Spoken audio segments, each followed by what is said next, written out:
Hello everyone, and welcome to my Duel Today official news channel. I hope everyone is having a wonderful day. Before we begin, please hit the subscribe button and give this video a thumbs up. We're thankful for November sweepstakes and everything it brings, the good, the ugly, and the weird.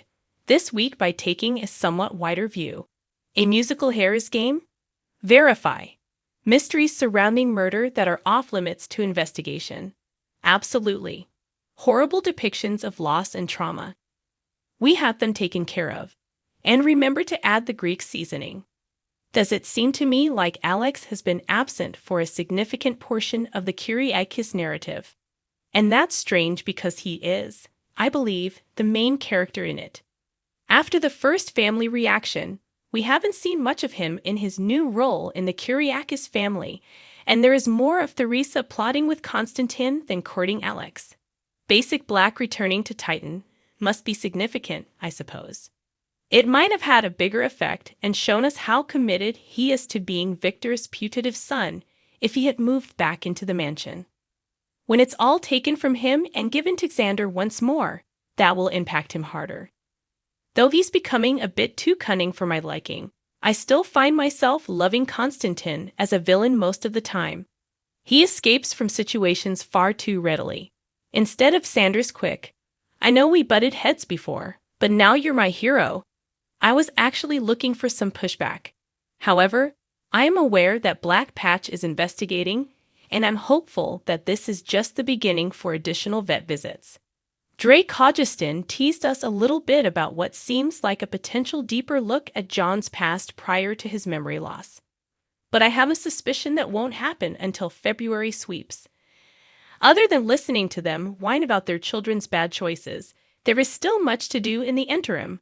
Let's give Constantine the vet treatment. To be honest, I would have loved to see Sarah and Kristen engage in a custody battle.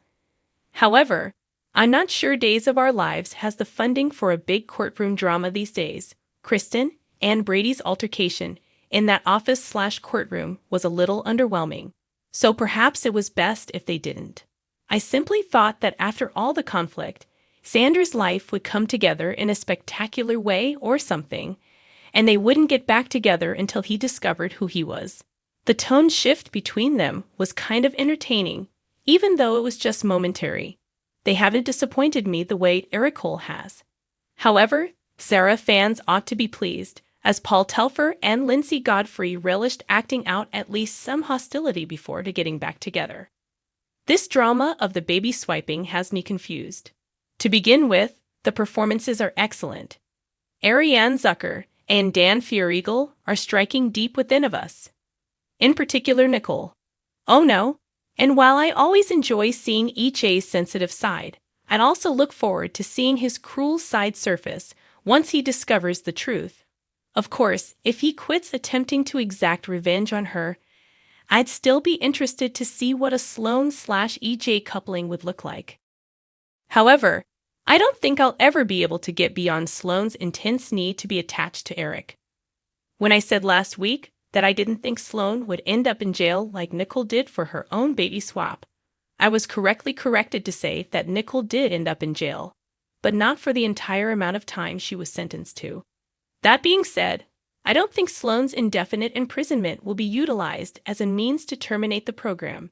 After this, there's still potential to keep her around as a character, but I'm not sure where she would go. Is there anyone interested in placing a wager on the duration of this?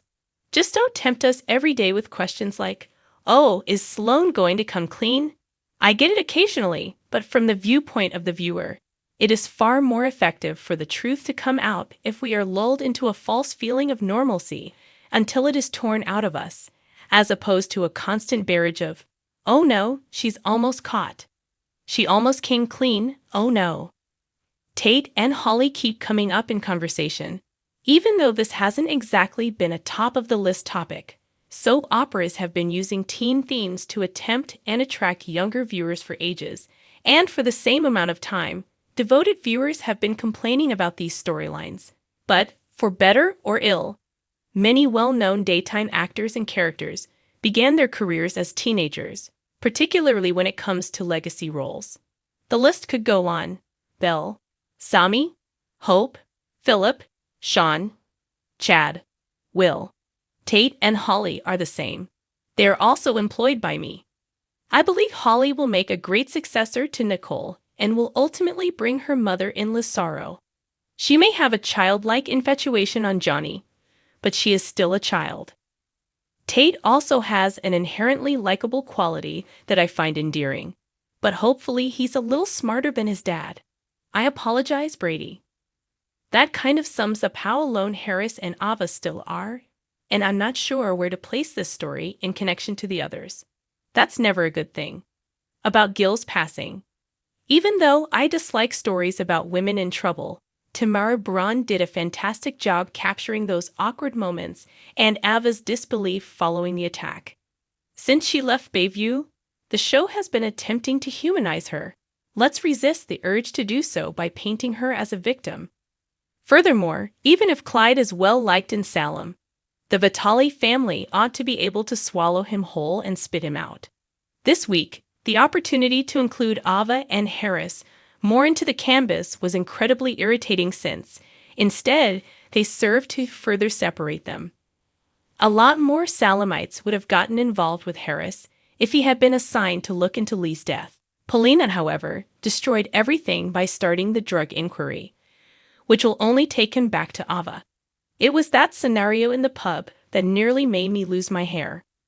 However, as Stefan is becoming more involved, there might be an opportunity to draw them in further.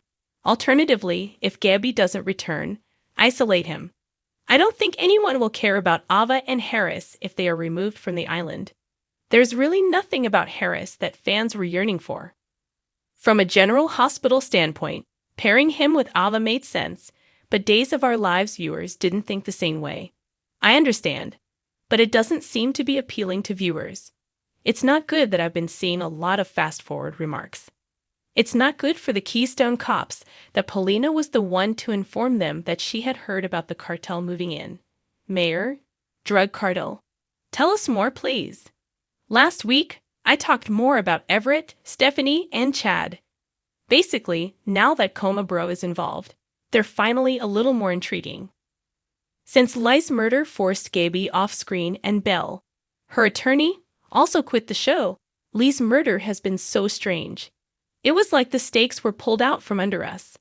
According to Channel, Lani will be out by the end of the year. Is Elani making a comeback for the holidays? How do you feel about the progress of the November sweeps? Which narratives are your favorites? Which ones are giving you trouble?